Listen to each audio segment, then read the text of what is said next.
Okay, this is the drag and drop. This is where the game part comes into it. You should have, at this point, a vehicle that is being populated, be it whatever character, whatever theme you've decided on. I'm going to click on this. You can see that I have it labeled, calling it Dragger. I got each of my stops named, labeled, stop 1, stop 2, stop 3, stop 4. And I also have up here is a score variable. You know from the example, they click on this spot, they get it correct, they get 10 points, they get incorrect, they get minus 10 points. You get the idea. Remember that you just go up to project variables. That is where you create your variable. Score is going to be numbers. So what I'd like you to do is see here I got a value of 0. That will negate any type of problems that you might have when you go to do the addition. Some of you will use a sign, some of you will use expression, but by putting a 0 in there, defaults captivate to the fact it's going to be numbers, and it'll do math a lot more efficiently. Let's go ahead and close that. Now you know from the example that the idea is to drag the car to stop 1, have a question pop up, okay?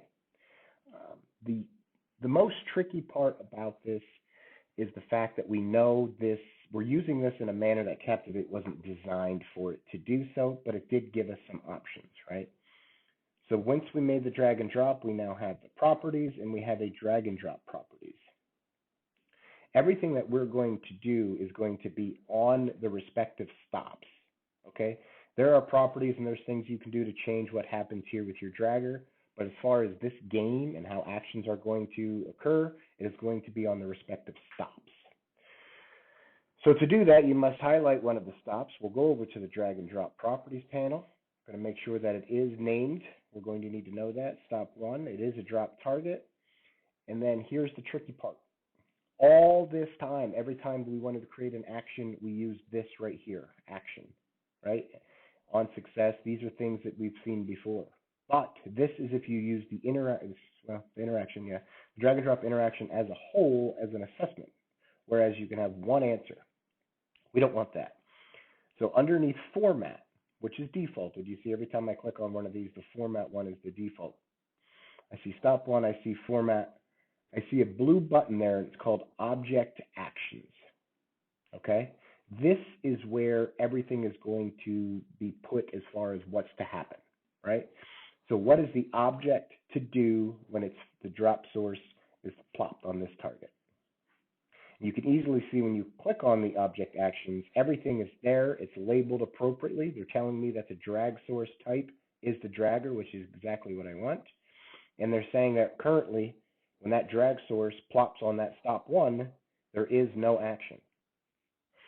So I would like to add an action, and I would click. And then, of course, as we know, because of everything we've been doing, we would add a advanced action and then go ahead and do everything that we'd like to do for that.